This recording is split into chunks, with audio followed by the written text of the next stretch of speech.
तो बच्चों आज का हमारा टॉपिक है डैम्प्ड ऑसिलेशन। अच्छा, डैम्प्ड सिंपल हार्मोनिक मोशन में मैकेनिकल एनर्जी कंजर्व रहती थी, यहां पर एनर्जी कंजर्वेशन नहीं रहेगा। इस चैप्टर में हम लोग जो बच्चे एडवांस में अच्छी रैंक लेना चाहते हैं उन बच्चों के लिए चैप्टर है। बेसिकली यहाँ पर थोड़ी सी मैथमेटिकल टर्म का यूज होगा और ऐसे डबल ऑर्डर डिफरेंशियल इक्वेशन हम लोग यूज करेंगे। और ये जो डबल ऑर्डर डिफरेंशियल इक्वेशन होगी बेटा, वो आगे चल के अभी मैथ्स में ना तो 11th में ना 12th में, आगे चल के हम लोग इसे जब इंजीनियरिंग में पढ़ेंगे जाकर के, ग्रेजुएशन में देखेंगे तो उस टाइप के कुछ इक्वेशंस का यूज करेंगे। ठीक है, तो जेईई एडवांस के पॉइंट ऑफ व्यू से ये इंपॉर्टेंट टॉपिक है। अगर इस लेक्चर को देखेंगे तो मुझे लग रहा है कि मोर और लेस सारे न्यूमेरिकल्स इसके निपट जाएंगे आप लोगों से। ठीक है, तो हम लोग स्टार्ट करते हैं डैम्प्ड ऑसिलेशन। समझो क्या होता है। अगर मैं सिंपल हार्मोनिक मोशन की बात करूं, एक पेंडुलम लूं, तो ये अपने पास में सपोज एक पेंडुलम है और इस पेंडुलम की ये अपने पास में ये बॉब है, इस बॉब का मास m मान लिया और ये इसकी हो गई मीन पोजीशन। ये इस पेंडुलम की हो गई अपने पास में मीन पोजीशन। अब क्या होगा बेटा, देखो अब ये होगा कि ये पेंडुलम जो है अपनी मीन पोजीशन के अबाउट इस तरीके से टू एंड फ्रो मोशन करेगा, ऐसे end to end fro motion करेगा। तो हम लोग ये मान के चलते थे कि यहां पर टोटल मैकेनिकल एनर्जी कंजर्व रहती है, टोटल मैकेनिकल एनर्जी कंजर्व रहती है। तो इस टाइप का जो मोशन होता था इसे हम लोग कहते थे एसएचएम, सिंपल हार्मोनिक मोशन। अगर स्लाइटली डिस्प्लेस करते थे तो मैं बोल देता था कि ये जो मोशन है that is the SHM, simple harmonic motion. ठीक, लेकिन अगर यहां पर एनर्जी कंजर्व ना रहे, एनर्जी कंजर्व नहीं रहेगी, यानी कि अपोजिट डायरेक्शन में कोई नॉन कंजर्वेटिव फोर्स लग रहा होगा जो इस एनर्जी को लॉस करेगा। नॉन कंजर्वेटिव फोर्स कोई भी फ्रिक्शन फोर्स हो सकता है, नॉन कंजर्वेटिव फोर्स किसी भी टाइप का ड्रैग फोर्स हो सकता है। मैंने मान लिया कि यहां पर कोई ड्रैग फोर्स लग रहा है, तो अगर मान लो ड्रैग फोर्स लग रहा होगा, एयर ड्रैग लगा रही होगी, तो जैसे ही ये अपनी मीन पोजीशन पर होगा इसकी वेलोसिटी तो महाराज मैक्सिमम होगी। लेकिन जब ये आगे चलेगा यहां पर बढ़ा, वेलोसिटी तो कम होती गई, तो जब ये मीन पोजीशन पर होगा इधर की तरफ ऐसे भागने की कोशिश कर रहा होगा, तो इस पर ड्रैग फोर्स जो होगा वो अपोजिट डायरेक्शन में लगेगा। और ये जो ड्रैग फोर्स होता है मैक्सिमम केसेस में हम लोग देखते हैं वो directly proportional to the velocity होता है। ये जो ड्रैग फोर्स होता है बेटा वो directly proportional to the velocity होता है, अपोजिट डायरेक्शन में लगता है ऐसा। जैसे कि एग्जांपल मैं अगर ले दूं तो मान लो अपने बच्चे बहुत आराम से प्यार से एकदम बाइक पर जा रहे हैं और जब वो बाइक पर चलते हैं तो वो किसी फ्लूइड के अंदर जब मूव करते हैं तो उन पर क्या लगता है, उन पर एयर ड्रैग लगता है अपोजिट डायरेक्शन में। उन्हें ऐसा लगता है कि एयर जो है पीछे की तरफ उन पर फोर्स लगा रही, लगता है ना बहुत तेजी से हवा लग रही है, तो वो सोचते हैं कि इस फोर्स से बचा जाए। और अगर उन्होंने बाइक मोड़ ली तो भी यार अपोजिट डायरेक्शन में फोर्स लगना चालू हो गया। इसका मतलब जो उनकी फ्लूइड के अंदर, किसी फ्लूइड मतलब एयर में चल रहे हो, तो उसके अंदर जो रिलेटिव वेलोसिटी होती है उसके अपोजिट डायरेक्शन में एक फोर्स लगता है, that force is called the drag force. उस फोर्स को हम लोग क्या नाम देते हैं बेटा, ड्रैग फोर्स नाम देते हैं। तो यहां पर भी इस पर एक ड्रैग फोर्स इस तरफ लग रहा होगा और जनरली ये देखा गया है कि जो ड्रैग फोर्स होता है वो directly proportional to the velocity होता है। जितनी वेलोसिटी होगी उसी के डायरेक्टली प्रोपोर्शनल होगा, बस डायरेक्शन कैसी होगी, अपोजिट होगी। तो मैं इस ड्रैग फोर्स को क्या बेटा k टाइम्स ऑफ b लिख सकता हूं, बिल्कुल बात है, k टाइम्स ऑफ b लिखोगे। अब ये जो फोर्स होगा इस वेलोसिटी को, जैसे जैसे ये वेलोसिटी बढ़ेगी यहां पर सबसे ज्यादा, तो ड्रैग फोर्स सबसे ज्यादा। वेलोसिटी कम होती गई, ड्रैग फोर्स कम होता गया, और कम हुई और कम हुई और कम हुई, यहां पहुंचे ड्रैग फोर्स और कम हो गया। लेकिन कुल मिला के लग तो रहा, यहां ड्रैग फोर्स 0 हो गया, धीरे धीरे धीरे धीरे धीरे धीरे वो यहां पर वेलोसिटी, यहां पर एसएचएम वाला यानी रिस्टोरिंग फोर्स तो था लेकिन ड्रैग फोर्स 0 हो चुका है, लेकिन वेलोसिटी 0 हुई इसलिए फिर वेलोसिटी मैक्सिमम हुई, फिर ड्रैग फोर्स लगना हुआ।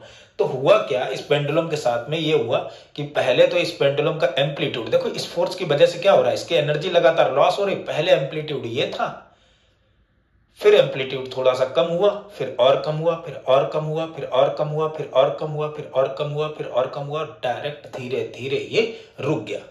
तो इस टाइप का जो ऑसिलेशन होता है, ऐसे ऑसिलेशन को हम लोग कहते हैं डैम्प्ड ऑसिलेशन। ऐसा जो ऑसिलेशन है that oscillation is called damped oscillation. तो अब हम समझ लेते हैं इसमें डैम्प्ड ऑसिलेशन में कि क्या क्या चीजें होती होंगी। समझो बेटा, ध्यान देते हैं। यानी कि डैम्प्ड ऑसिलेशन में अपोजिट डायरेक्शन में कोई एक फोर्स लगता है और उस फोर्स की वजह से इसके एम्पलीट्यूड जो होता है वो लगातार क्या होता जाता है, कम होता चला जाता है। यानी कि जिसमें एम्पलीट्यूड लगातार कम होगा तो ऐसे ऑसिलेशन को हम लोग एक नाम देंगे and that is called the damped oscillation बेटा। चलो ध्यान देते हैं। जैसे एक एग्जांपल में लेकर के चलूं, मान लो अपने पास में ये कोई स्प्रिंग ब्लॉक सिस्टम है, ये कोई स्प्रिंग ब्लॉक सिस्टम है यहां पर। अब मैंने क्या किया, यहां पर एक स्प्रिंग लगा दी है, ये रहा m mass at t equal to 0। मैं कह रहा हूं ये x इक्वल टू 0 पर है, मतलब इक्विलिब्रियम पोजीशन पर, t equal to natural length पर ही अपनी, कोई दिक्कत नहीं, कोई भी दिक्कत नहीं। इधर मैंने यहां पर t इक्वल टू 0 पर इसे एक वेलोसिटी दे दी, लेट से b नॉट, ऐसे वेलोसिटी दी। और जैसे ही इसे कोई एक वेलोसिटी दोगे तो बेटा इस पर अपोजिट देखो, ये kx तो लगेगा ही, जब ये x शिफ्ट होगा तो इस पर एक फोर्स और लग रहा होगा, वो लग रहा होगा kb नॉट। ये kb नॉट ही तो ड्रैग फोर्स है। यहां तक तो बात मुझे लग रहा है क्लियर हुई होगी। अब समझो, मैं कहूं किसी इंस्टेंट पर पहुंचे, किसी इंस्टेंट t पर, at any instant t, at any instant t, जब यहां पहुंचे ब्लॉक इधर शिफ्ट हो गया थोड़ा सा। अच्छा, अब इसकी वेलोसिटी ये तो रह नहीं गई होगी, बस चेंज हुई होगी। क्यों चेंज हुई होगी? क्योंकि इधर की तरफ वेलोसिटी अभी तो v नॉट थी, लेकिन स्प्रिंग में थोड़ा सा एलोंगेशन आया तो अपोजिट डायरेक्शन में एक फोर्स लगा है kx, और दूसरा ड्रैग फोर्स भी लग रहा है, इसकी वजह से वेलोसिटी कुछ कम हुई होगी। मैंने लेट से velocity at any instant t is v, और अगर इस इंस्टेंट पर वेलोसिटी बेटा v है तो इस पर जो फोर्स लगेगा इस डायरेक्शन में, ड्रैग फोर्स, वो तो लग जाएगा kb। और स्प्रिंग अगर ये x डिस्प्लेस हुआ है यहां से यहां तक अपनी इक्विलिब्रियम पोजीशन से, तो स्प्रिंग कांस्टेंट की वजह से या एलोंगेशन की वजह से एक और फोर्स अपोजिट डायरेक्शन में लगेगा, दैट इज द kx। अब ये जो दोनों फोर्स हैं, यही जो दोनों फोर्स है, ये दोनों फोर्स इसको एक एक्सेलरेशन प्रोवाइड करेंगे। क्लियर सी बात है। अच्छा, मैं अगर बात मान के चलूं कि आप वेलोसिटी की डायरेक्शन किधर है, तो मेरे बच्चे कहेंगे कि जो सर वेलोसिटी की डायरेक्शन है वो तो इधर ही है, और डिस्प्लेसमेंट की भी डायरेक्शन इधर, लेकिन फोर्स जो है, नेट फोर्स इधर लग रहा है। यार मैं वेक्टर की अगर बात करूं, ये तो kb जो फोर्स है वो ड्रैग फोर्स है, वेलोसिटी की डायरेक्शन तो इधर है ना। यहां तक तो बात क्लियर है।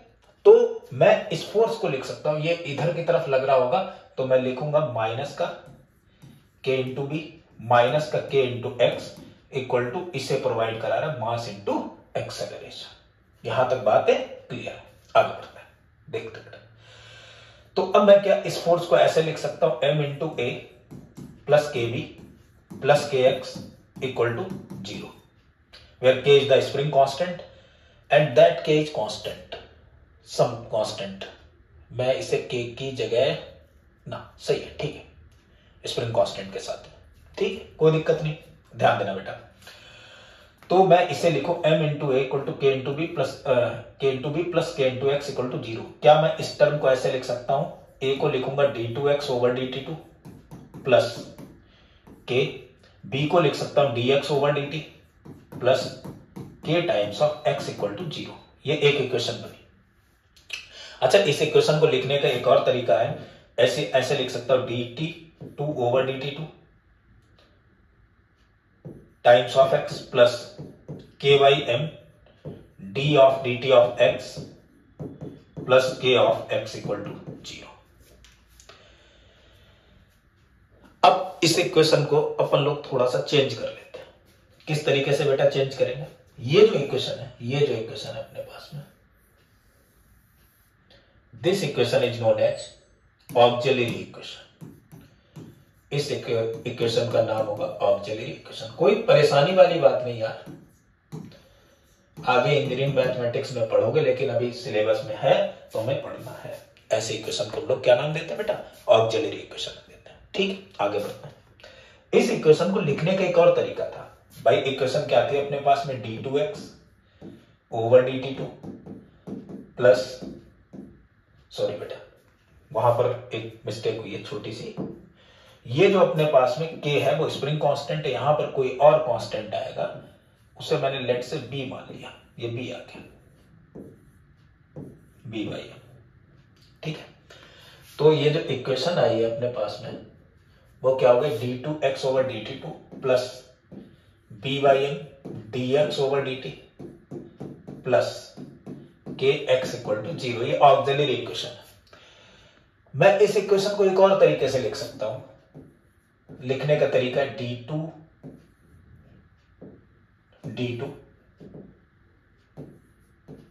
Over dt2। बड़े आराम से मैं पढ़ाऊंगा, कोई दिक्कत नहीं इसको। प्लस, क्योंकि मैथमेटिकली ये टर्म आप लोगों से अननोन है, over dt plus K times of x equal to 0। इस तरीके की अपने पास में एक इक्वेशन बन गई। ठीक है। अच्छा बेटा, इसे लिखने का एक और तरीका है। मैंने लेट कर लिया ये वाला जो टर्म है, ये d2t ओवर dt2, मैंने लेट कर लिया, let d2 over dt2 equal to D square and d of dt is d। मैंने ये लेट कर लिया। ऐसे जब इंजीनियरिंग मैथ्स में पढ़ेंगे तो ये कुछ टर्म बन के आएंगे, उन्हें ऐसा लेट करना पड़ेगा। तो यहां पर ये मैंने लेट कर लिया, तो ये बना अपने पास में D square plus B by M times of D plus K equal to 0। X तो 0 हो ही चुका है, के वाई एम इक्वल टू 0। ये वाली जो बेटा इक्वेशन होगी, इस इक्वेशन को हम लोग नाम देंगे कैरेक्टरिस्टिक इक्वेशन।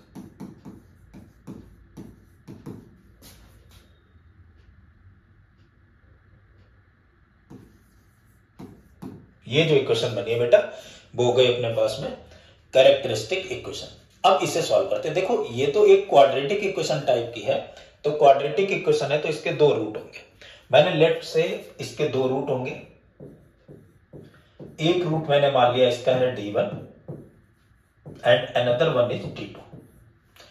तो यार d1 और d2 निकालने का तरीका क्या होगा? d1 और d2 निकालने का तरीका है अपने पास में, अगर श्रीधराचार्य इक्वेशन का यूज करेंगे तो होता माइनस बी, यानी माइनस का b by M plus minus under root of B square यानी b बाई एम का whole square minus 4ac minus का 4, a मीन्स हो गया k by M into C means 1 upon में 2a, a की value 1।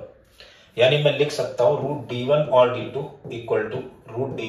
Equal to minus का b by 2m plus minus under root of, ये 2 अंदर पहुंचेगा 4 बन जाएगा, यानी b बाई 2m का होल स्क्वायर माइनस का 2 अंदर पहुंचेगा, कैंसिल आउट हो गया, k by M under root of k by M का होल स्क्वायर।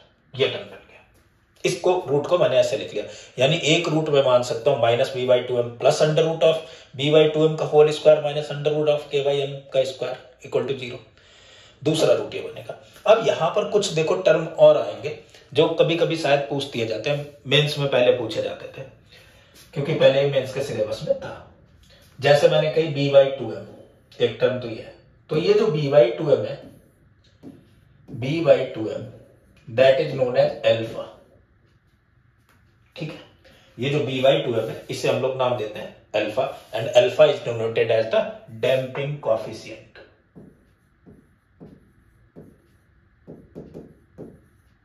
इसे नाम देते हैं हम लोग डैम्पिंग कोएफिशिएंट। दूसरा जो टर्म है बालक, वो क्या है अपने पास में? Under root of k by M. और ये सबको पता है, बल्कि मैं कहूंगा किसी रिक्शे वाले से पूछूं उसे पता होगा, क्योंकि एसएचएम में ये चीज हम सीख चुके हैं कि k बाई एम तो ओमेगा स्क्वायर के इक्वल है, and that is called the natural angular frequency.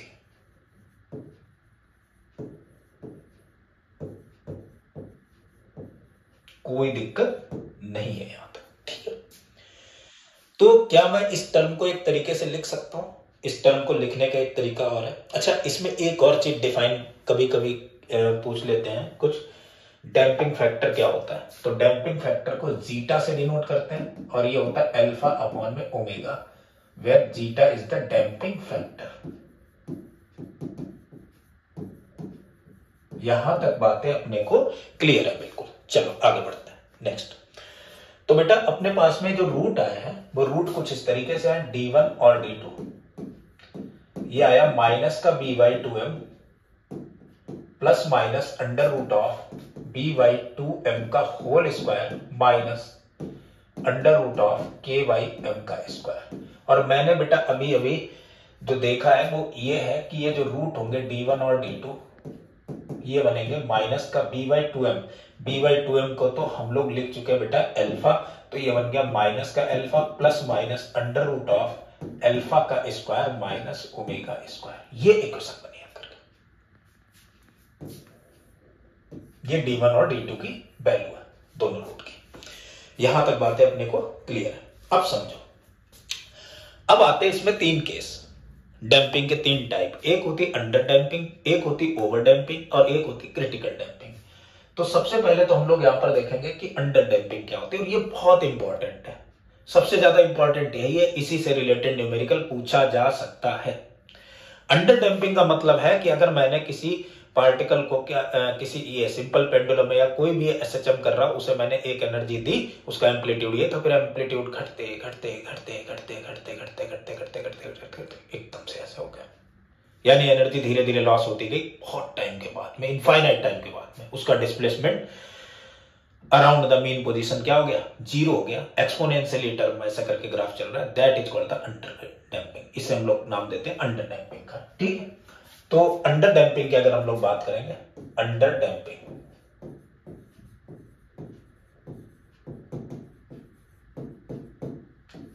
तो बेटा अंडर डैम्पिंग के लिए क्या होना चाहिए, अंडर डैम्पिंग के लिए अगर हम देखेंगे तो इसके जो रूट है वो इमेजिनरी होने चाहिए। अंडर डैम्पिंग के मतलब है कि ये जो रूट आए हैं, रूट्स कैसे होने चाहिए, इमेजिनरी, रियल नहीं होने चाहिए, रूट्स आर इमेजिनरी, यानी d1 और d2 क्या होने चाहिए, इमेजिनरी नंबर होने चाहिए।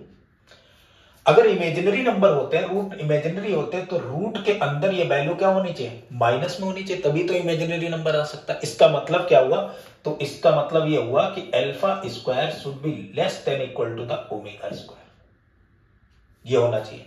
और अगर मैं बात करता हूं अल्फा स्क्वायर की, तो अल्फा की तो वैल्यू अपने को पता है बेटा, B square by 4m square, so B square by 4m square should be less than equal to the k/m। तो बनेगा अपने पास में B square is less than under root of 4k times of m।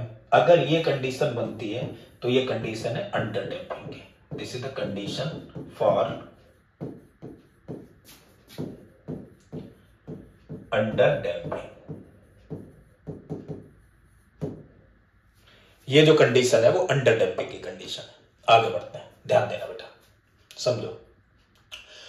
तो B square की value जो आ गई वो अपने पास में आ गई less than under root of 4k times of m। ठीक है, आगे बढ़ते हैं।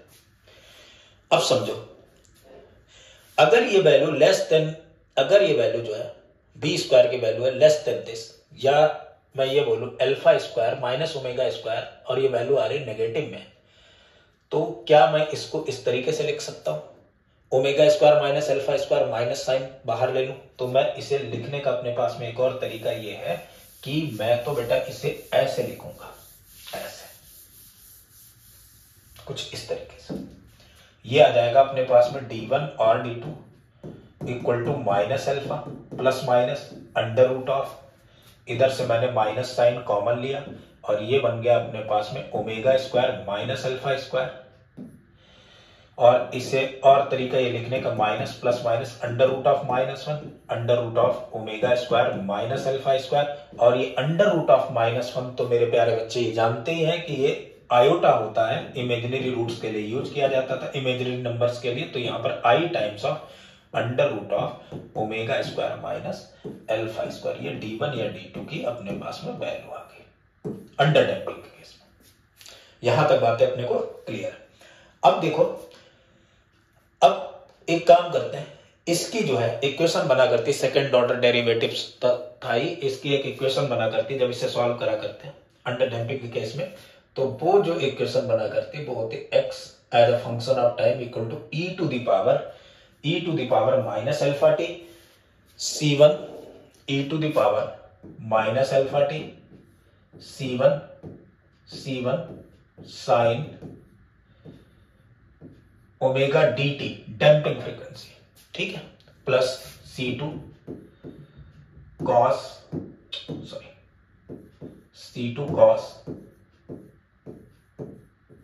Omega dt। अब बेटा देखो यहां पर अपन लोग एक काम और कर सकते हैं, अगर इस इक्वेशन को सॉल्व करें तो आगे जो 11th वाले बच्चे आगे कॉम्प्लेक्स नंबर पढ़ेंगे उसमें अगर यूलर फॉर्म पढ़ेंगे जाकर के, यूलर थ्योरम का यूज अगर करते हैं तो साइन और कॉस वाले को हम लोग कुछ टर्म में ऐसे लिख सकते हैं, बल्कि आसानी से लिख सकते हैं। अगर मैं थोड़ी सी मैथमेटिक्स यहाँ पर इस्तेमाल करूं तो e to the power minus alpha T को तो मैं ऐसे लिख सकता हूं, अगर मैं यहाँ पर under root of c1 square plus c2 square लिखूं और अपॉन में भी ऐसे लिख लूं under root of c1 square plus c2 square sine of omega d times of t plus c2 upon में under root of c1 square plus c2 square cos of omega t times of t, ऐसे लिखते हैं। मेरे प्यारे बच्चे ये जानते होंगे ये तो कॉफिशिएंट है, और ये हो गया कोई एक परपेंडिकुलर होगा कोई एक बेस होगा, तो परपेंडिकुलर बेस अपॉन में हाइपोटेनस, ये तो हाइपोटेनस हो गया तो वो होता है कॉस थीटा और ये होता है साइन थीटा। तो ऐसा टर्म मेरे बच्चे ये लिखा जा सकता है e to the power minus alpha T sine of e to the power minus alpha T under root of c1 square plus c2 square times of sine omega D T plus five. ये जो equation बनी ये under damping में displacement के लिए equation बन गई बेटा। आगे देखते हैं नेक्स्ट, ध्यान देना। तो अगर मैं ये कहूं कि ये वाला टर्म क्या है, ये तो मेरे बच्चे कहेंगे ये वाला टर्म, ये जो टर्म है अपने पास में, ये वाला जो टर्म है, ये टर्म तो एम्पलीट्यूड है, इसकी मैक्सिमम वैल्यू है, तो मैं लिखूंगा x इक्वल टू इसी को मैक्सिमम वैल्यू ऑफ एम्पलीट्यूड यानी a naught e to the power minus alpha T sine of omega D T plus 5। Very good, ये पोजीशन और टाइम का अपने पास में एक ग्राफ आ गया। अब ध्यान देना बेटा, वेयर ओमेगा डी अगर पूछा जाए क्या है तो मेरे बच्चे कहेंगे कि सर ओमेगा डी तो जो है अपने पास में वो है under root of alpha square minus वो omega square minus alpha square. ये जो टर्म है ये टर्म तो अपना ओमेगा डी के बराबर है। सो ओमेगा डी है under root of omega square minus का अल्फा स्क्वायर। यहां तक बातें अपने को क्लियर है। तो ये तो बात थी अंडर डैम्पिंग की। इसका मतलब मैं कहूं एम्पलीट्यूड क्या है, so amplitude as a function of time है बेटा ये रहा। तो amplitude as a function of time अपन लोग लिख सकते हैं, वो है अपने पास में a equal to A naught E to the power minus का अल्फा टी। ये एम्पलीट्यूड हो गया अपने पास में as a function of time. आगे बढ़ते हैं बेटा, ऐसे तुमसे पूछा जाए एनर्जी बताओ तो energy as a function time हो जाएगा e naught E to the power minus alpha t, क्योंकि एम्पलीट्यूड हार्मोनिक मोशन या ऑसिलेशन होते हैं उसमें एम्पलीट्यूड के ऊपर ही एनर्जी डिपेंड किया करती है। यहां तक तो बातें अपने को क्लियर है, कोई दिक्कत नहीं। यानी एम्पलीट्यूड को अगर मैं लिखूं तो मैंने कहा ए इक्वल टू होगा a naught E to the power minus alpha t, और अल्फा को तो मेरे प्यारे बच्चे लिख चुके थे b by two M times of t. और एनर्जी की अगर बात करते हैं तो एनर्जी तो टोटल एनर्जी की बात करेंगे वो तो यार हाफ के ए स्क्वायर होगी। सो एनर्जी हो जाएगी हाफ के ए की जगह तो मैं लिख सकता हूं a naught E to the power minus का बी बाई टू एम, इसका स्क्वायर करोगे तो b by m times of t. और ये जो आई है वैल्यू ये तो एनर्जी की मैक्सिमम वैल्यू है। सो एनर्जी इक्वल टू आ सकता है e naught E to the power minus B by m times of T. तो अगर आपसे कोई किसी इंस्टेंट टी पर एनर्जी भी पूछता है तो वो भी तो अपन लोग कैलकुलेट कर सकते हैं। किसी इंस्टेंट पर अगर आप लोगों से एम्पलीट्यूड भी पूछता है तो ई की पावर माइनस एक्स का बेटा ग्राफ है, और मेरे ख्याल से ई की पावर माइनस एक्स का ग्राफ तो कुछ ऐसा चलता है। तो इस तरीके से एम्पलीट्यूड यानी डिस्प्लेसमेंट और टाइम का ग्राफ बनेगा, और एनर्जी का भी जो ग्राफ बनेगा वो कुछ इसी टाइप से बनता हुआ चला जाएगा। यहां तक बातें क्लियर है, इन्फिनिटी पर जाकर किससे अटैच होगा, ठीक है, यहां तक बातें क्लियर। कुछ टर्म और डिफाइन करने के लिए इसमें आते हैं, वो आता है एक मीन लाइफ और एक आता है एवरेज, हाफ लाइफ और एवरेज लाइफ। तो अगर मैं हाफ लाइफ की बात करता हूं तो हाफ लाइफ क्या होता है, हाफ लाइफ वो लाइफ होती है जहां पर एम्पलीट्यूड अपनी वैल्यू का आधा हो जाए, that is called the half life. ऐसी लाइफ जहां पर एम्पलीट्यूड अपनी वैल्यू का क्या हो जाता है, आधा हो जाता है, that is called the half life. तो अगर मैं हाफ लाइफ की बात करूं इसकी, so half life is that जहां पर ये अपनी मैक्सिमम वैल्यू का आधा हो जाएगा एम्पलीट्यूड। सो हाफ लाइफ ऐसा टाइम पीरियड जहां पर डिस्प्लेसमेंट अपनी मैक्सिमम वैल्यू यानी एम्पलीट्यूड वैल्यू का क्या हो जाएगा, आधा। सो एम्पलीट्यूड तो अपने पास में तो बालक ये था a naught E to the power minus B by two M times of T. तो फॉर हाफ लाइफ अपन लोग क्या लिखेंगे, इसे ए की जगह ए नॉट बाई टू मैंने लिख दिया, तो यहाँ a naught by two equal to A naught E to the power minus B by two M times of t आ गया। ए नॉट से तो ए नॉट को मैंने मार दिया, तो ये बचा 1 by two E to the power minus B by two M times of T. क्या मैं इस बच्चे इस चीज को लिख सकता हूं 2 equal to E to the power B by two M? Sir बिल्कुल सर, हम लोग इस चीज को लिख सकते हैं, क्योंकि यहां से माइनस साइन हटाया और ये 2 की पावर तो -1 है। तो ये बन गया अपने पास में, अगर मैं लॉग ले लूं तो इधर से e हट जाएगा। सो ln 2 इक्वल टू आ गया b by two M times of t। So ये जो t आया है यही हाफ लाइफ यानी t हाफ में इसे अगर लिखो तो इसकी वैल्यू आ जाएगी 2m अपॉन में b टाइम्स ऑफ ln 2। कहीं कहीं पर बच्चे ये पूछ दिया जाता है कि एवरेज लाइफ क्या होगी। तो एवरेज लाइफ बेटा वो होती है जहां पर कोई भी अपनी मैक्सिमम वैल्यू का 63% बचता है, 0.63%, वो 63% यानी 0.63 बचा होगा, that is called the average value. और इसे तो मैं लिखूंगा ए की जगह यहां पर ए नॉट बाई ई हो जाना चाहिए। एवरेज के लिए क्या हो जानी चाहिए वैल्यू, ए नॉट अपॉन में ई। तो फॉर एवरेज लाइफ अगर हम बात करें, एवरेज लाइफ की बात करें, तो ये अपनी एम्पलीट्यूड है, अपनी मैक्सिमम वैल्यू का कितना हो जाना चाहिए बेटा, ए नॉट अपॉन में ई। तो अगेन हम लिखेंगे for average life, for average life. वैसे ये टर्म पूछने जाते हैं, लेकिन अगर पूछ दिया तो कैलकुलेट कर ले जाएंगे।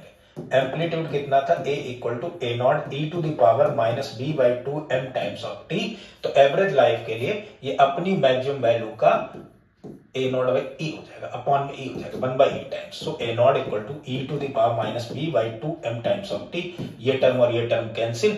सो यहां बचा ई की पावर 1 और इधर बचा ई की power B by two M times of T.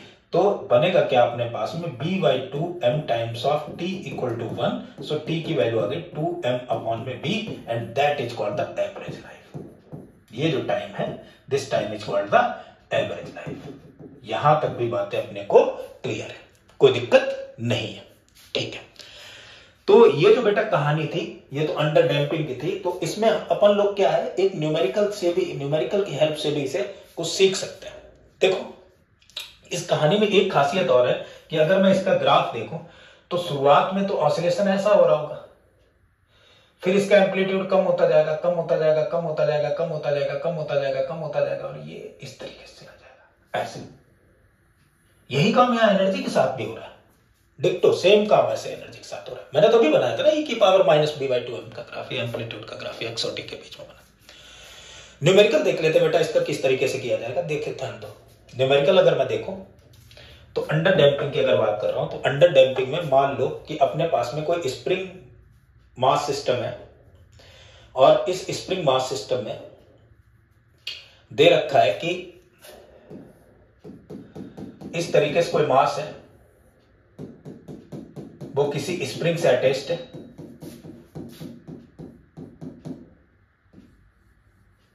जिसका कि स्प्रिंग कांस्टेंट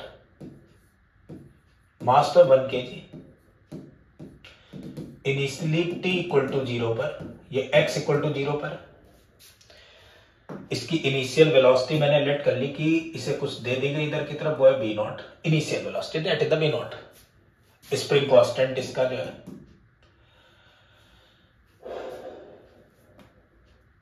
वो दे रखा है 328 न्यूटन पर मीटर,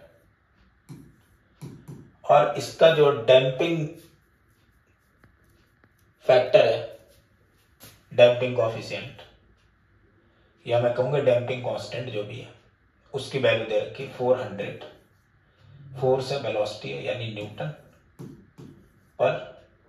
सेकंड पर मीटर, ये न्यूटन पर मीटर पर सेकंड, ठीक है, ये दे रखी। तो अपन को बेटा इसमें फाइंड आउट करनी, फाइंड डिस्प्लेसमेंट। हो सकता है यहां पर ओमेगा तुमसे पूछ दिया जाए, हो सकता है अल्फा पूछ दिया जाए, हो सकता है जीटा पूछ दिया जाए, डैम्पिंग फैक्टर। तो यार वो निकालने में कोई दिक्कत नहीं, ओमेगा तो होगा अंडर रूट ऑफ के बाई एम, निकल आया। डैम्पिंग फैक्टर अल्फा अगर पूछा जाएगा तो वो आता है बी बाई टू एम, निकल आया। जीटा पूछा जाएगा तो वो अल्फा अपॉन ओमेगा होगा, वो भी कैलकुलेट हो जाएगा। तो वो भी निकल आएंगे। अगर छोटी छोटी बातें पूछी गई तो बड़े आसानी से निकाल देंगे। लेकिन मुझे तो यहां पर बताना, find displacement of the particle of the mass, find displacement of the mass as a function of time, as a function of time. मुझे तो टाइम के फंक्शन में इसका डिस्प्लेसमेंट बताना है मास का। ठीक, बताते, कोई दिक्कत नहीं, ध्यान देना बेटा। क्या होना चाहिए समझो। अभी जो मैंने इक्वेशन इसकी लिखी थी डैम्पिंग की, वो बिल्कुल याद रहनी चाहिए कि किस तरीके से हम लोग कैलकुलेट करा करते थे। देखो भाई, डैम्पिंग के इक्वेशन यानी डी की वैल्यू पहले हम D1 और D2 कैलकुलेट करते थे। तो मेरे ख्याल से बच्चे ये पता थी D1 और D2 इक्वल टू था माइनस का B/2m plus minus under root of B/2m का होल स्क्वायर माइनस K/m, यही तो थी, अंडर रूट ऑफ K/m का स्क्वायर। तो मेरे प्यारे बच्चे बोलेंगे बी की वैल्यू अगर बात करूं सर, तो बी तो मेरे पास में 400 अपॉन में 2 टाइम्स ऑफ एम की वैल्यू तो है 1 kg plus minus under root of B/2m। So b की वैल्यू है 400 अपॉन में 2 टाइम्स ऑफ एम। अगर मैं देखूं, मैं एक काम करता हूं, थोड़ी कैलकुलेशन आसान करने के लिए मास को 2 kg लेट कर लेता हूं।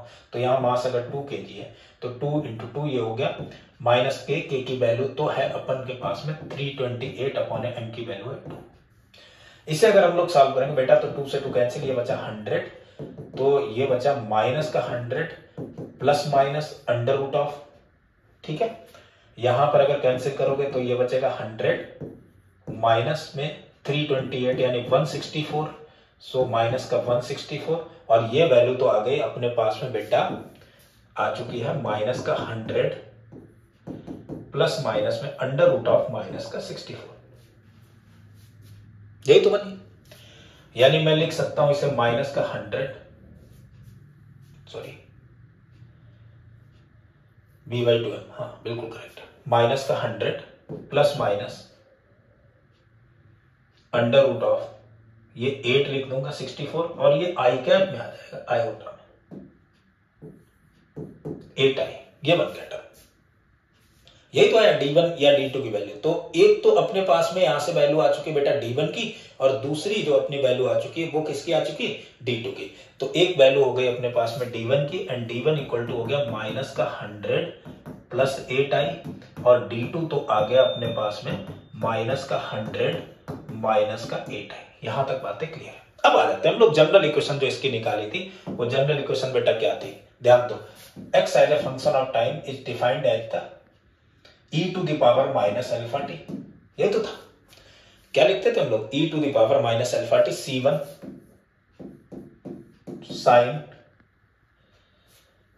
ये तो लिखा करते थे बेटा, अभी लिखा था e to the power minus alpha T C1 sine omega t plus C2 cos omega t, ये था।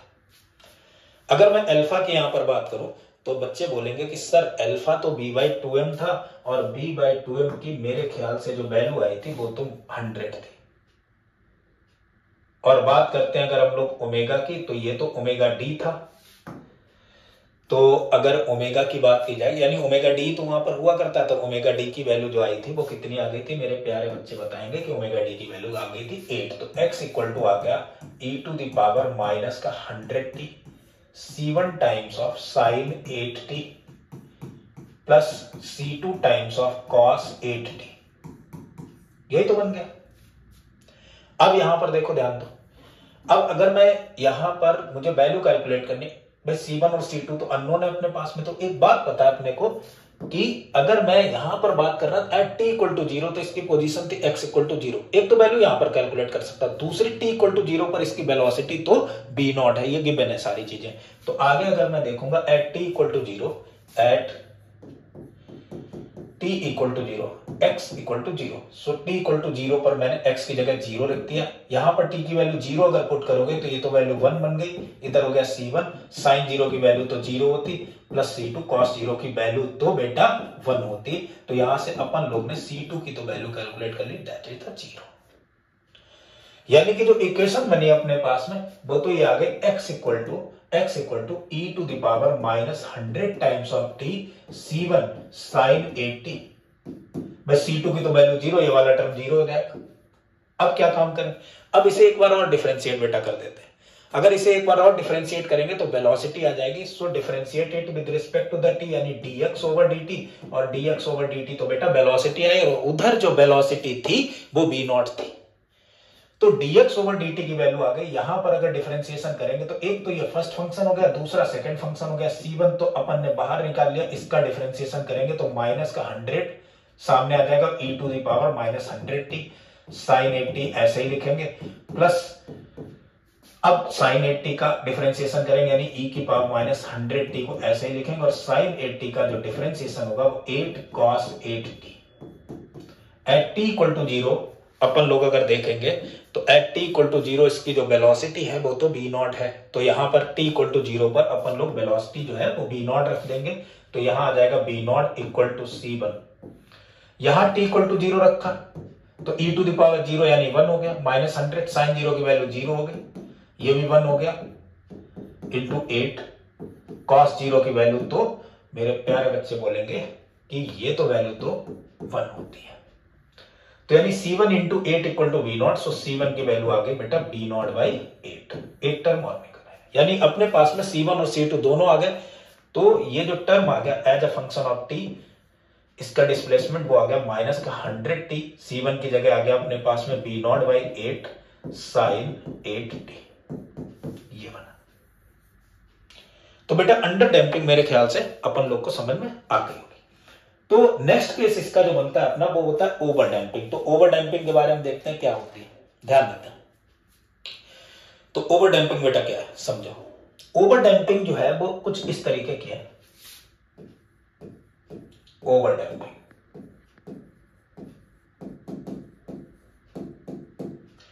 ओवर डैम्पिंग का मतलब हो गया ये पेंडुलम है, मैंने इसे एक वेलोसिटी दी यहां पर मेन पोजीशन पर, ये वेलोसिटी लेकर के गया और इस पर इतना ड्रैग ज्यादा अप्लाई हो रहा है कि ये अपनी मेन पोजीशन की तरफ आ तो रहा है लेकिन एनर्जी लॉस कर रहा, मेन पोजीशन तक नहीं पहुंच पाया।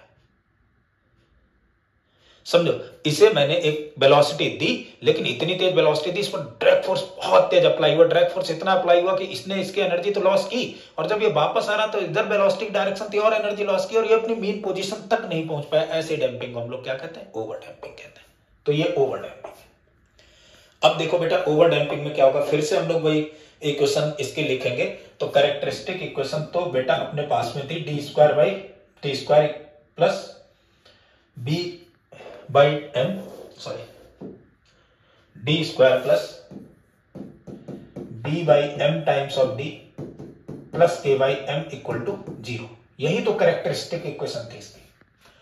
और यहां से अगर मैं d1 और d2 की वैल्यू तो निकालता था तो मेरे ख्याल से बच्चों d1 और d2 की वैल्यू तो आ रही थी अपने पास में माइनस का b by 2m plus minus under root of b by 2m का होल स्क्वायर माइनस का k बाई m। अच्छा, इन टर्म को मैंने कुछ लेट कर लिया था तो मेरे वाला कहेंगे हाँ सर इसको तो अल्फा माना था, इसको भी अल्फा माना था, और ये जो वैल्यू हो गई थी वो तो ओमेगा थी, और ये मैं मान चुका था alpha is the damping factor and omega is natural angular frequency.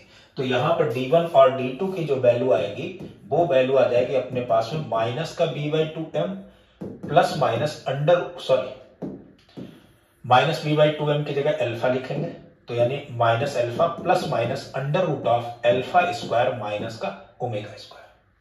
अब बात आती कंडीशन क्या है ओवर डैम्पिंग की। तो फॉर ओवर डैम्पिंग इतनी तेज डैम्पिंग हो कि ये वाले रूट पॉजिटिव है, यानी ये वैल्यू पॉजिटिव हो जाए, मींस अल्फा की वैल्यू ज्यादा हो, डैम्पिंग फैक्टर बहुत ज्यादा हो, so alpha square should be greater than equal to omega square and value of alpha square is b square upon में 4m square should be greater than equal to k by m। So b square is greater than 4k times of m। यही तो condition है over damping की, condition for over damping, ये over damping की condition है। आगे बढ़ते हैं, ध्यान दो। अब समझो, तो यहां पर भी कुछ इक्वेशंस बनेंगी भाई, ये ऑक्सिलरी एक वो अपने पास में टर्म बना और इसमें भी इस तरीके से रूट आ गए और रूट आ गए, तो इसकी भी एक इक्वेशन बनेगी। तो ध्यान देते बेटा क्या इक्वेशन बनेगी समझो। इसकी अगर हम लोग इक्वेशन देखेंगे तो इसकी इक्वेशन जो बनती है वो कुछ इस टाइप की बनेगी, x equal to x equal to, यहां पर भी दो कांस्टेंट टर्म आएंगे C1 और C2, और उसे लिखेंगे C1 e to the power d1t plus C2 e to the power d2t। इस तरीके से बन गई। इसी में एक न्यूमेरिकल हम लोग निपटा लेते हैं, ध्यान देते हैं। मान लो कि कोई अपने पास में इस तरीके से ही मास स्प्रिंग सिस्टम है, ऐसा,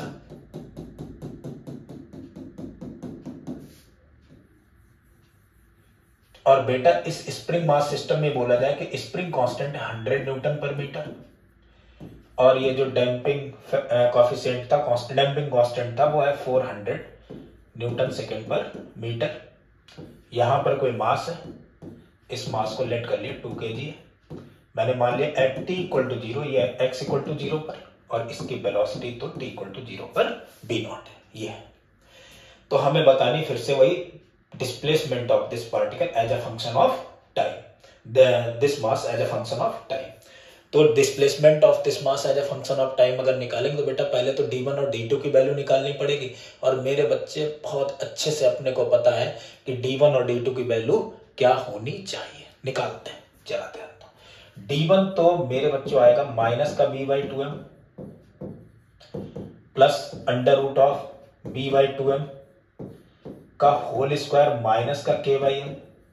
वैल्यू अगर यहां पर उठा के पुट करेंगे तो d1 आ जाएगा माइनस का b/2m।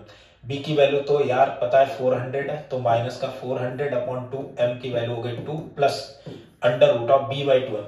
b/2m का स्क्वायर करेंगे तो बनेगा यार मेरे पास में b/2m यानी 400 अपॉन में 2 यानी 100, सॉरी 100 का स्क्वायर माइनस k/m। k की वैल्यू तो 400 है और m की वैल्यू तो 2 है, तो वो 100/2 यानी कि दैट इज द 50। ये बन गया, जहां तक बिल्कुल क्लियर है, ठीक है, कोई दिक्कत नहीं। तो d1 तो आ गया अपने पास में माइनस का 100 प्लस अंडर रूट ऑफ 100 का स्क्वायर यानी 10 टू द पावर 4 माइनस का 50, ये टर्म बना। अगर मैं इसे सॉल्व करूंगा सो एक मिनट, b/2m का स्क्वायर मास, मैं अगर मास को b लेट कर लिया है, सॉरी स्प्रिंग कांस्टेंट अगर इसका k है, b तो बेटा 400 है, 400/2 यानी 200 अपॉन में 2 4 यानी 100 बचा, ठीक है। तो ये बचेगा 100 का स्क्वायर, अल्फा स्क्वायर है, अल्फा की वैल्यू तो b/2m है, ठीक है। 10 की पावर 4 माइनस 50, सो d1 आ गया अपने पास में minus 100 plus 10 to the power 4 equal to, ये हो गया 10,000 माइनस 50। तो ये 10,000 माइनस 50 अगर अपन लोग इसे सॉल्व करेंगे तो d1 की वैल्यू आ गई अपने पास में माइनस का 100 प्लस 10,000 माइनस 50, मेरे ख्याल से बच्चों आ जाएगा 9,900 दिस, ये d1 आ गया। और यहीं पर जो d2 की वैल्यू आ जाएगी माइनस का 100 प्लस वो माइनस अंडर रूट ऑफ 9950, ये बन गया, ये हो गया d2। अब इस इक्वेशन में अपन लोग d1 और d2 की वैल्यू फिर से क्या कर सकते हैं, वाला पुट कर सकते हैं। तो यहां पर अगर मैं इसकी वैल्यू रखूंगा तो d1 और d2 की वैल्यू रखते ही अपने पास में दो टर्म एक्स्ट्रा आने लगेंगे। और मेरे बच्चों इतना तो सबको पता है कि ये टर्म अपने को कैसे सॉल्व करने। सो x इक्वल टू आ गया अपने पास में, c1 की जगह अपन लोग रखेंगे यहां पर, c1 तो ऐसे ही रहने देना, e to the power d1t। d1 means मैं इस पूरे टर्म को यार अभी मैं d1 ही लेट करे ले रहा हूं, बाद में इसकी वैल्यू पुट कर दूंगा, ठीक है। तो मैंने d1t लिख दिया इसे, क्योंकि मैं वैल्यू निकाल चुका हूं, plus c2 e to the power d2t ऐसे लिख दिया। एट t इक्वल टू 0 पर अगर देखें, at t equal to 0 x should be equal to 0, तो यहां पर x की जगह 0 रखेंगे, वो तो थी पहले अपने पास में कंडीशन, तो c1 इसकी पावर 0 रखोगे यानी c1 plus c2 equal to 0। So c1 की वैल्यू तो मेरे बच्चों आ गई माइनस का c2। तो अब कोई एक वैल्यू तो निकालनी जरूरी है, और ये वैल्यू हम लोग कैसे निकाल सकते हैं, वो तो यार अपन को पता है कि यहां से अगर मैं देखूं तो अपनों को ये भी पता है कि dx ओवर dt क्या होता था, उससे वैल्यू कैलकुलेट हो जाएगी, ठीक है। देखते हैं, ध्यान दो। तो अगर मैं इसे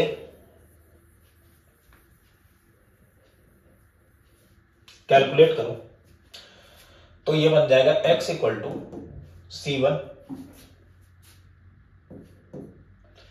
ई टू द पावर d1t, इसे t के रेस्पेक्ट में डिफरेंशिएट कर दिया, c1 constant, e to the power d1t का d1t, और ये d1 सामने आ जाएगा, प्लस c2 d2 सामने आ जाएगा, e to the power d2t। और ये जो टर्म होता है ये तो वेलोसिटी होती है, और वेलोसिटी जो है t टाइम पर कितनी है, v नॉट है, t इक्वल टू 0 पर। तो यहाँ 0 रखोगे ये वाला टर्म खत्म, और ये वाला 0 रखोगे ये वाला टर्म भी खत्म, ये तो 1 के इक्वल आ गया। तो बन गया अपने पास में c1 d1 plus c2 d2 equal to velocity v not. तो अब एक चीज ध्यान रखना बेटा, c1 की जगह क्या मैं माइनस c2 लिख सकता हूं? हाँ बिल्कुल क्लियर बात है। तो इसकी जगह लिखेंगे हम लोग माइनस का c2, बाहर कॉमन ले लिया मैंने c2 को, तो बचा अपने पास में d2 माइनस का d1 इक्वल टू आ गया v नॉट। अच्छा बेटा, d2 और d1 की वैल्यू तो अपन लोग पहले से ही निकाल चुके थे, तो d2 और d1 की वैल्यू तो अपने पास में थी। d2 की वैल्यू थी भाई 100 माइनस का प्लस अंडर रूट ऑफ 9950, और इसकी वैल्यू थी माइनस माइनस प्लस का 100 और माइनस माइनस प्लस का under root of 9950 equal to b not. ये टर्म और ये टर्म तो कैंसिल हो जाएंगे, तो मेरे बच्चे कहेंगे कि बी नॉट की तो वैल्यू आ गई 2 अपॉन में अंडर रूट ऑफ 9950। अगर ये C2 की वैल्यू आ चुकी है, सो C1 की वैल्यू भी अपने पास में अपन को पता है माइनस बी नॉट अपॉन में under root of 2 times of 9950। यही C1 C2 D1 D2 की वैल्यू अपन लोग यहां पर रखेंगे, और इक्वेशन तो कुछ इस टाइप की बन जाएगी, यानी x इक्वल टू बन गया अपने पास में C1 की वैल्यू तो माइनस का बी नॉट अपॉन में 2 times of under root of 9950 x e to the power d1 means हो गया माइनस का 100 plus under root of 9950 times of t plus next वाला टर्म b नॉट अपॉन में 2 times of under root of 9950 और e to the power, ये वाला दोनों term ऐसे बन जाएंगे और इस तरीके से इक्वेशन आ जाएगी। अच्छा, इसके अगर ग्राफ की बात की जाए तो बेटा इसका ग्राफ जो होगा वो कुछ इस तरीके से आएगा।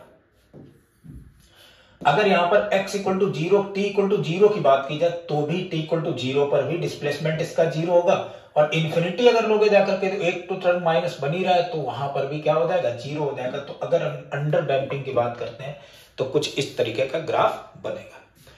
तो मेरे ख्याल से ये बातें समझ में आ गई होगी। अब लास्ट एक बहुत छोटा सा टॉपिक और बचा हुआ है अपना, that is called the critical damping. Critical damping क्या होती है? तो देखो, अंडर डैम्पिंग में हम लोगों ने क्या किया था, ये तो ओवर डैम्पिंग थी। अंडर डैम्पिंग में अपने पास में रूट थे इमेजिनरी, रियल रूट आ गए थे अपने पास में जब हमने ओवर डैम्पिंग की थी। जब इक्वल रूट आएंगे तो वो क्रिटिकल डैम्पिंग होगी। तो क्रिटिकल डैम्पिंग के केस में जो रूट आएंगे बेटा वो इक्वल होंगे। सो क्रिटिकल डैम्पिंग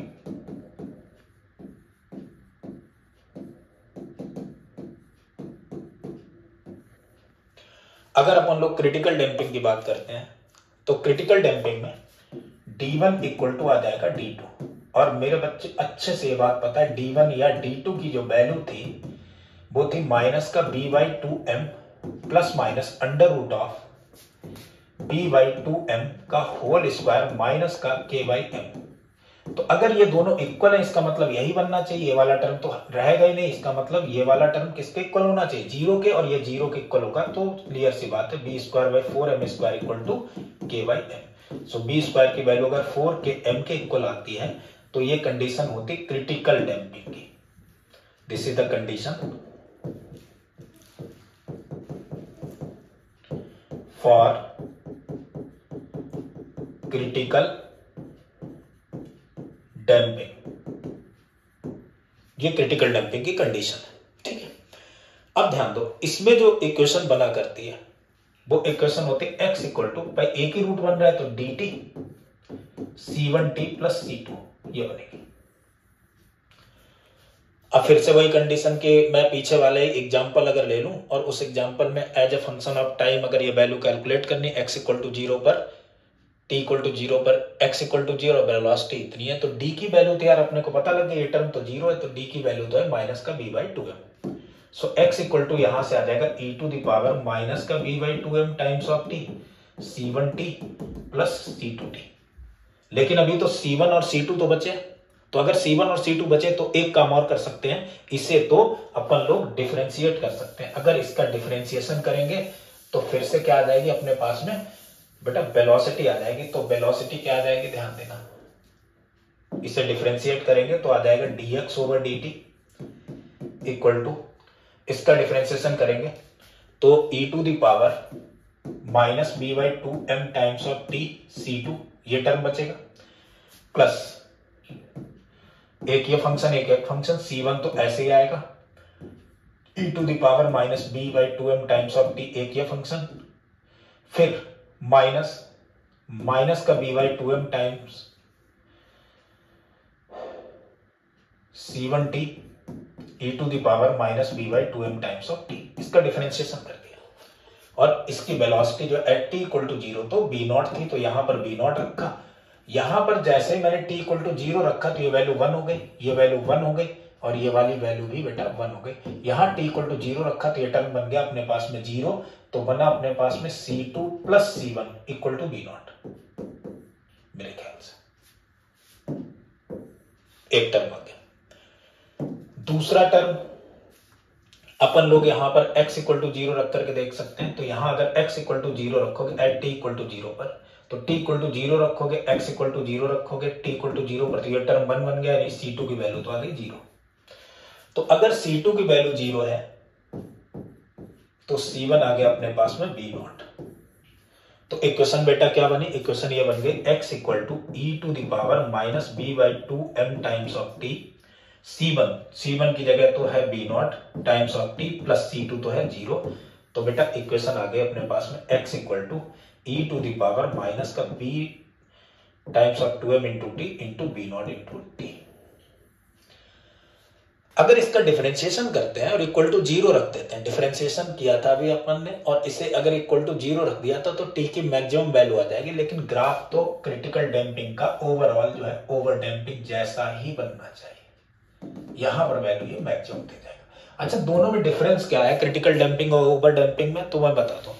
मैंने कहा तो ओवर डैम्पिंग में इतना ड्रैग लगता है कि अपनी मीन पोजीशन तक वापस नहीं लौट पाती, और क्रिटिकल डैम्पिंग की बात करें तो इतना ड्रैग लगता है कि ऑसिलेशन देगी लेकिन ये मीन पोजीशन पर वापस आ जाएगी, इधर उधर धीरे धीरे अंडर डैम्पिंग नहीं करेगी। तो इस टाइप की जो थी वो क्रिटिकल डैम्पिंग थी। तो बेटा इसी के साथ में अपन लोगों ने इस बार में एसएचएम का पूरा फुल टॉपिक बिल्कुल कवर कर लिया है। नेक्स्ट अपन लोग वेव पढ़ेंगे। Thank you.